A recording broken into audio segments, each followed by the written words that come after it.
کہ وہ حکومت میں ہو تب بھی وہ اپوزیشن میں ہے, جب وہ اپوزیشن میں ہو تب تو وہ ہے ہی اپوزیشن میں.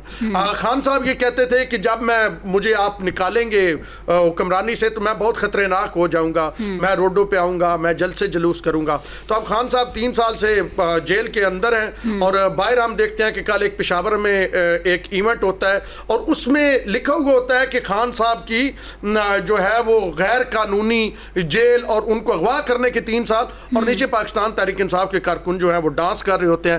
اب مجھے یہ نہیں سمجھ آ رہی یہ کس قسم کا احتجاج ہے, یہ کس قسم کا جو ہے وہ مارچ کیا جائے گا, اور کس قسم کی یہ کہانی ہے کہ ایک طرف آپ کہہ رہے ہیں اغوا اور پھر اس پہ آپ ڈانس کر رہے ہیں. یہ آپ کنڈیم کر رہے ہیں یا پھر آپ خوشی منا رہے ہیں؟ آپ کیا سمجھتے ہیں کیا ہونا چاہیے تھا؟ میرا خیال ہے کہ پارٹی کیا کرتے اس جلسے میں, کیا کرتے وہ بیٹھ کے احتجاج ریکارڈ کروانے کا کیا مطلب ہوتا ہے؟ نہیں, احتجاج ڈانس سے تو نہیں ریکارڈ کروایا جا سکتا. میں آپ سے جاننا چاہ رہی ہوں کیا کرتے ہو. میں بتاتا ہوں کہ کے پی کے میں حکومت ہے, کے پی کے میں سرکاری وسائل استعمال ہو رہے ہیں. آپ کو پنجاب میں کتنا احتجاج نظر آیا ہے, آپ کو سندھ میں کتنے احتجاج نظر آیا, آپ کو بلوچستان میں کتنا احتجاج نظر آیا, آزاد کشمیر میں حکومت رہی, جی بی میں حکومت رہی, وہاں پہ آپ کو کوئی تحریک انصاف کا کتنے کے احتجاج نظر آیا. بلکہ لاہور میں تو میں فوٹیج دیکھ رہا تھا کہ ایک صاحب گرفتاری وکلا سے بھی پہلے دے رہے تھے, اور ان کو صاحب ہی کہہ رہے تھے کہ ابھی تک تو وکلا بھی نہیں آیا, آپ گرفتاری نہ دے. تو میرے خیال میں سرکاری وسائل لگانے کے باوجود اگر آپ اس طرح کا بیانیہ, اور آپ 50 دن کی ڈیٹ دے رہے ہیں, یعنی 50 دن تک یہ جو خان صاحب جیل کے اندر ہیں وہ ٹھیک ہے, 50 دن بعد پھر جناب ہم ایک مارچ لے کے چلیں گے اور وہ اسلام آباد کی طرف مارچ ہوگا. اس سے پہلے بھی ڈیٹس دی گئی ہیں آپ کو پتا, ہفتے کا ٹائم پیریڈ وہ الٹیمیٹم انہوں نے دے دیا, مہینے کا دے دیا, 60 دن کا ٹائم پیریڈ رکھ لیا, لیکن ہوا تو کچھ بھی نہیں. میں تو آپ سے یہ جاننا چاہ رہی تھی کہ اس احتجاج میں کیا کرنا چاہیے تھا ان کو, احتجاج کیسے ان کو ریکارڈ کروانا چاہیے تھا؟ ایک چیز طے شدہ ہے کہ خان صاحب کو آپ نے یا میں نے نہیں جیل میں ڈالا, ان کو جیل میں عدالتوں نے ڈالا ہے. خان صاحب ماشاءاللہ وہ پہلے وزیر اعظم ہیں جنہوں نے گھڑی بیچی جو ان کو گفٹ ملی تھی. خان صاحب وہ ہیں جہاں سے مطلب گلدان تک بک گئے, جہاں سے کوئی اور چیز جو گفٹ آئے نا. خان صاحب پروون ہے, گلٹی پروون ہے, وہ ملزم نہیں ہے, وہ مجرم ہے, مجرم سزا کاٹ رہا ہے, اور مجرم کی جو سزا ہوتی ہے وہ اسی عدالت کے ذریعے ختم ہوتی ہے. وہ سزا جو ہے کسی لانگ مارک یا 9 مئی کے ذریعے جو طریقہ کار اپنائے جاتے ہیں نا, ان چیزوں سے ختم نہیں ہوتی. خان صاحب کو عدالت کا سامنا کرنا ہے. عدالت میں کیا ہوتا ہے, عدالت میں ان کے وکلا جو ہے کیسز کی پیروی ہی نہیں کرتے, اور پھر ہمیں پتہ چلتا ہے کہ بڑی تعداد میں جی فیسوں کی مد میں چلے گئے, اور کیونکہ وکلا جو ہیں وہ کیسز لڑ رہے ہیں. تو میرے خیال میں جو لیگل وے ہے, خان صاحب کیا کہتے تھے, خان صاحب یہ کہتے تھے. مجھے سوال کا جواب نہیں ملا. آپ کو اعتراض تھا ان کے ڈانس کرنے سے نا, آپ نے کہا کہ یہ کیسا احتجاج ہے, یہ کیسا دھرنا ہے جہاں پر آپ ڈانس دے کے سیلیبریٹ کر رہے ہو کنڈم کرنے کی بجائے. کیا کرتے, کیا کرنا چاہیے تھا, کیسے لیڈ کرتے ہیں؟ دیکھیں میں آپ کو گائیڈنس تو دے دے نا ان کو. میں آپ کو بتاتا ہوں نا جی, لیڈ اگر کرنا ہے تو پاکستان تحریک انصاف کی مرکزی قیادت جو ہے وہ کوئی وے آؤٹ تو دے نا. اسد کیسر صاحب جو ہے وہ اور بیان دیتے ہیں, اس کے ساتھ برسٹر گوہر اور بیان دیتے ہیں, علیمہ خان اور بیان دیتی ہے, عظما خان اور بیان دیتی ہے, اور پھر دیگر جو لیڈرشپ ہے وہ کسی اور طرف چلی جاتی ہے. تو پہلے پوری پارٹی کو آپ واٹس ایپ گروپوں میں جو لڑائی چل رہی ہے نا پاکستان تحریک انصاف کی, اگر وہ پہلے پوری پارٹی کو ایک بیٹھنا تو چاہیے, ایک متفقہ لائے عمل تو بنانا چاہیے. اپنے ورکر کو, اپنے ووٹر کو کنفیوز نہ کرے. آپ نے بہت مروایا اپنے ورکر کو. جو سیاسی قیادت ہوتی ہے اس کی ایک اہم ترین چیز ہوتی ہے اس نے اپنے ورکر کو محفوظ بھی رکھنا ہوتا ہے. اب آپ نے کیا کیا, کچھ پریس کانفرنس سے کر کے سائڈ پہ ہو گئے.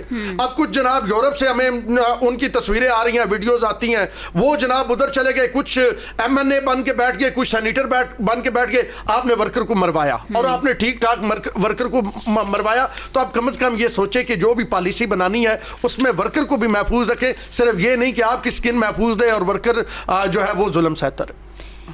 ڈاکٹر صاحب thank you so much for being with us. فرمائیے گا 5 اگست کا احتجاج کیا آپ کا انالیسس ہے کہ فلاپ بھی تھا, اگین فلاپ شو انہوں نے کر کے دکھایا ہے, یا پھر اس سے زیادہ وہ کچھ کر نہیں سکتے تھے؟ اور شیرازی صاحب نے جو گفتگو کی اس سے ایگری کریں گے آپ؟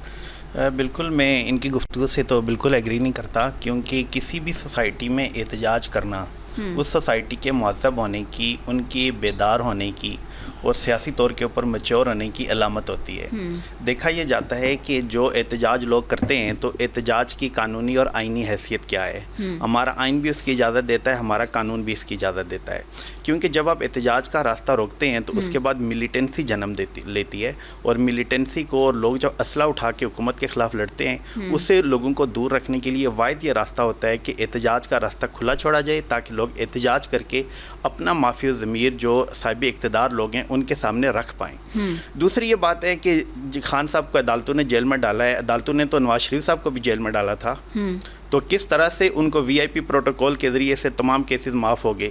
عدالتوں نے تو زرداری صاحب کو بھی جیل میں ڈالا تھا, تو جب ان کی یہاں پہ مقتدر حلقوں کے ساتھ سیٹنگ ہو جاتی ہے تو سارا کچھ ٹھیک ہو جاتا ہے. تو اس لیے خان صاحب بھی 3 سال ہو گئے وہ جیل میں ہیں, تو ان کے جو چاہنے والے ہیں, جو ان کے پولیٹیکل ورکرز ہیں, جو مطالبہ سامنے رکھ رہے ہیں, تو میں تو ذاتی طور کے اوپر, میرا کسی پارٹی سے تعلق نہیں ہے, لیکن میں دیکھتا ہوں کہ آئینی اور قانونی لحاظ سے ان کا مطالبہ ٹھیک ہے یا نہیں ہے. وہ تو یہ کہتے ہیں کہ خان صاحب کا جو ٹرائل ہے وہ فیئر ٹرائل ہونا چاہیے. وہ یہ نہیں کہتے کہ آپ اڈیالہ جیل کا دروازہ کھولیں اور خان صاحب کو باہر نکالیں. فیئر ٹرائل ہونا چاہیے. کونسل جو ان کے ہیں, وکلا ہیں. لیکن آپ نے یہاں پر نواز شریف صاحب کو اور زرداری صاحب کا ذکر کیا, تو وہ ڈیل کر کے باہر گئے ہیں, تو پھر خان صاحب کو کس نے روکا ڈیل کرنے سے؟ جی, ڈیل کر کے باہر گئے ہیں اور ڈیل کر کے واپس بھی آئے ہیں.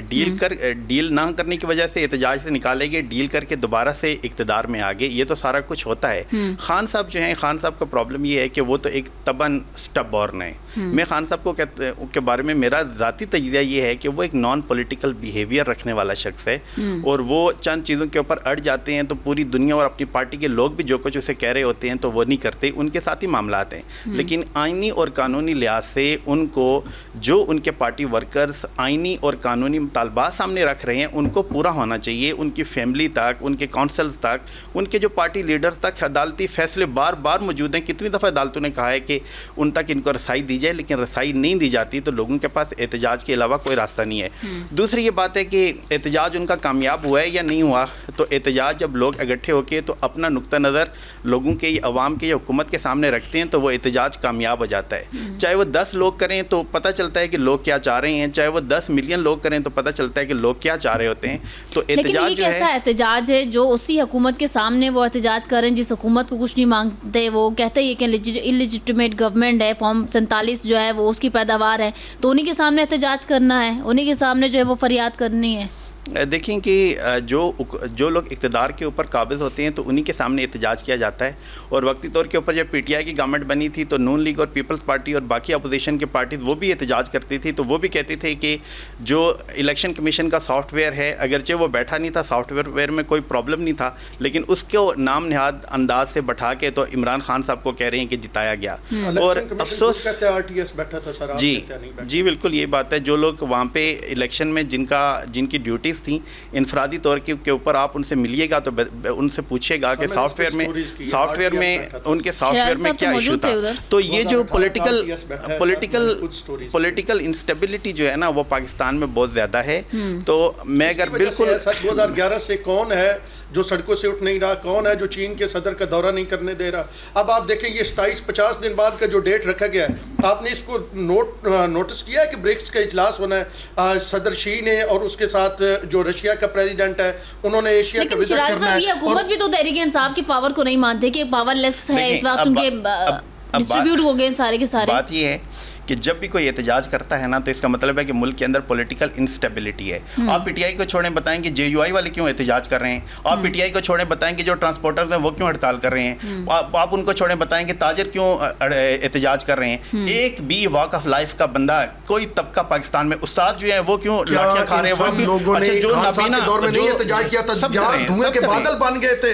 اتنا آپ نے ایسو گیس ماری تھی نا ڈی چوک میں, ایکسپائر ایسو گیس کی شیلنگ ہوئی تھی کہ دھوئیں کے بادل بن گئے تھے اساتذہ پہ. بالکل دیکھیں نا, میں تو یہی کہتا ہوں نا, ٹرانسپورٹرز نے خان صاحب کے دور میں احتجاج نہیں کیا. اچھا چراغ صاحب ایک سوال کا جواب, اگر تب یہ احتجاج ہوا تھا غلط تھا اور آج یہ احتجاج ہو رہا ہے تو بھی غلط نہیں ہے, صحیح ہے. میں یہ کہہ رہا ہوں کہ احتجاج سے ایشو نہیں ہے. دیکھیں کچھ چیزیں ایسی ہوتی ہیں جو ریاست کے لیے امپورٹنٹ ہوتی ہیں. آپ نے 126 دن کا دھرنا دیا, آپ نے پریزیڈنٹ شی کا جو تھا وہ ٹور کینسل کروا دیا. اب پھر جب پریزیڈنٹ شی اور ولادیمیر پوٹن ممکنہ طور پہ پاکستان آ سکتے ہیں, چیزیں سفارت, مجھے بتائیں 50 دن آگے لے جانے کی مطلب تو کیا بنتی ہے؟ آپ نے احتجاج کرنا ہے، خان صاحب جیل میں ہے، آپ نے اس کے لیے احتجاج کرنا ہے، آپ 10 دن رکھ لیں، 20 دن رکھ لیں، آپ 1 مہینہ رکھ لیں. اب پھر وہی تاریخیں لے کے جا رہے ہیں کہ جہاں پہ پاکستان میں اہم ایونٹس ہونے ہیں، پاکستان میں اہم شخصیات کے ممکنہ وزٹ ہے، اور آپ نے وہ جناب احتجاج کے لیے رکھ دیا ہے. اور آپ وہ اعلان اس لیے کر رہے ہیں کیونکہ آپ ریاست کو بلیک میل کرنا چاہتے ہیں، آپ حکومت کو بلیک میل کرنا چاہتے ہیں. اس سے نہ ریاست بلیک میل ہوگی اور نہ حکومت بلیک میل. اچھا اس پہ میں ایک بات کرنا چاہوں گا. پہلی تو یہ بات ہے کہ ریاست کسی چیز کا نام نہیں ہوتا سوائے عوامی مفاد کی. عوام جو ہے وہ سپریم طاقت جو ہے وہ عوام کے پاس ہے، اور ریاست کی جو ترجیحات ہوتی ہیں اس کا تعین عوامی مفاد کرتا ہے، عوام کرتی ہے. جب تک پاکستان کے اندر پولیٹیکل سٹیبلٹی نہیں آئے گی، جتنا زیادہ ہم باتیں کر لیں اس وقت تک ملک ترقی نہیں کرے گا. کل ہمارے او جے سریا کے اوپر بیٹھے ہوئے تھے ڈپلومیسی اور خارجہ پالیسی کے، اور آج ہم امریکہ کے پاس چلے گئے ہیں کہ $10 بلین ہمیں دیں، سعودی عرب کے پاس گئے ہیں کہ 10 سال کے لیے ڈیفرڈ پیمنٹ کے اوپر ہمیں دیں. تو جب تک ہم اپنے گھر کو ان آرڈر نہیں کریں گے، دور میں کیا انہوں نے کہا میں پھانسی لے لوں گا یا میں نہیں جاؤں گا، تو خان صاحب میری بات ہے نا، آپ اپنی بات یہ کہہ چکے ہیں نا، تو اب مجھے بھی بات کرنے دیں.